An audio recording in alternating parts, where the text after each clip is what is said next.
ماوەی چەند ڕۆژێکە خاوەن پاسەکانی هەولێر نرخی گواستنەوەی سەرنشینەکانی لە 500 دینارەوە بۆ 750 دینار بەرز کردوتەوە.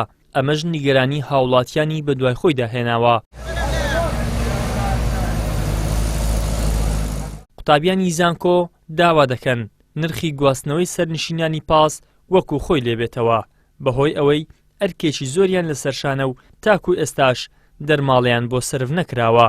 هاوڵاتیانیش هۆکاری گرانکردنی نرخی پاس و گرانکردنی سوتەمەنی بۆ بێدەنجی و ڕازیبوونیان دەگێڕێتەوە. بۆخۆی خاوەن پاسەکانیش ناحەقیان نییە کە گرانکەن لەبەرەوەی گاز گرانە با بڵێن بەنزین گرانە بە شۆکارێکی سەرەکیە با بڵێن کە گازگرامێ ئینجایان ئەبێ پاسەکان ڕابگرن کاری خەڵک ڕابۆستێ یانی چەوتە دەبێت نرخەکەی بەرزکەنەوە.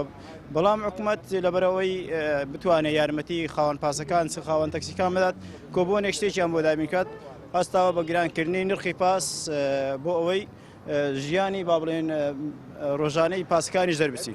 بەڕاستی بۆشی دەزانم یعنی ئەگەر میلەت بتوانێت 500 بدە 750 کەشەر ئەیدا بەڵام قابلیەتی کە زیاتریش بدە لەبەر ئەوەی لە هەموو بوارەکانی ژیانمان لە هەموو شتەکان چ لە ئاو لە کارەبا لە هەموو بوارەکانی ژیانمان خەڵک هەر ڕازیە یعنی هیچ کەسێک نییە با بڵێن ناڕازی نەبێت و نەیکات. وەڵا وەک خۆی لێبێتەوە ڕاستە نرخی بەرزێتەوە لەسەر قوتابیان زۆر دەوەستێتن بە تایبەتی قوتابی داخلی زۆر گرانە ینی ڕێشیان دوورە و درەنگ دەگەنەوە مارێ ناچارم بە پاسی هاتوو چێ بکەن. وەڵا هەر ماڵەیە هێشتا دەرماڵش نەدرێە. ئەمە تەڵەبەینەوە پێویستە لۆمان هەرزان بکەن نەگران بکەن. وەڵا لەوانی لۆ من باشتر بی بەس زۆر کەستی هەیە لەم خراپترە پێویستی پێیتی زیاتر کارگەر لەسەرەوە کەساندی هەیە.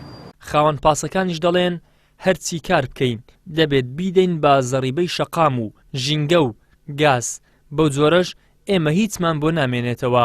دەڵێت چەند جارێکیش داوامان کردووە نرخی سوتەمەنیمان بۆ دابەزێنن بەڵام تاکو ئێستا کەس ئاوڕی لێ نەداوینێتەوە و لەم نێوەندەشدا هاوڵاتیان زۆرترین بارگرانیان دەکەوێتە سەرشان.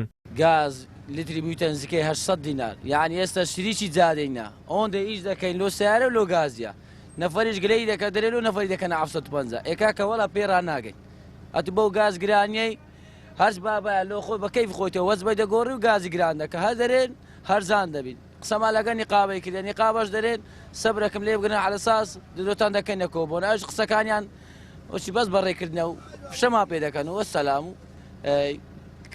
کرێ لەسەر نەفەری زیاد کردویتەوە زەرەمەند هاوڵاتیە بەخوای کەس نییە ساقش هەموو شریکی جادەیە و بەس لۆ گازیش دەکە. لای خۆشیەوە سەرۆکی سەندیکای گواستنەوەی هەولێر دەڵێت بە بڕیاری ئێمە نرخ بەرز نەکراوەتەوە لە پارێزگای هەولێریش لیژنەی دانانی نرخ هەیە و هیچ قسەیەکیش لەبارەی نرخەوە نەکراوە. دەشڵێت نووسراومان ئاراستەی پارێزگا کردووە تاکو چەند بنزینخانەیەکمان بۆ دابین بکات بە نرخی پاڵپشتی کرا و سوتەمەنی بە خاوەن پاسەکان بدات. لەم دوایەدا ماوەی 1-2 ڕۆژە هەندێک لە پاسەکان نرخیان زیاد کردو بەبێ ئەوەی ئاگاداری ئێمە بکەنەوە و یاخود لژنەی دانانی نرخ بڕیار لەسەر بدات لەبەرەوەی لژنەی دانانی نرخ لە پارێزگای هەولێر لژنەیەک هەیە من وەکو سەندیکای گواستنەوە ئەندامی ئەو لژنەیە تاکو ئێستاکە هیچ کۆبوونەوەک نەکرا بۆ ئەوەی بتوانین ئایا نرخی زیادکەین یان زیان نەکەین. ئێمە ئاراستەی پارێزگای هەولێری کردێتەوە ئێمە دەتوانین نووسراو ئاراستەی پارێزگا بکەین وەزارەتی سامانە سروشتیەکان مەکتەبی تەنفیزی لەسەر مستەوەی وەزارەتی سامانە سروشتیەکانە ئێمە ئاگاداری بەڕێز پارێزگای هەولێرمان کردیە کە سەری خۆی ئاگادار بکاتەوە ئەوەی بتوانین یانەوەتە نرخەکە دەبێت دەستکاری بکەین یانەوەتە بەزینمان بۆ دابین بکەن. ڕۆژ دوای ڕۆژ باری سەرشانی هاوڵاتیان قورستر دەبێت و نیگەرانی و ناڕەزایەتیەکان لە بەرامبەر بێباکی دەسەڵات ڕوو لە هەڵکشانی گەورەیە. ئەمەش گەرواتایەک بدات بەدەستەوە واتای شکستی حکومڕانی و حیزبە دەسەڵاتدارەکانی هەرێمی کوردستانە.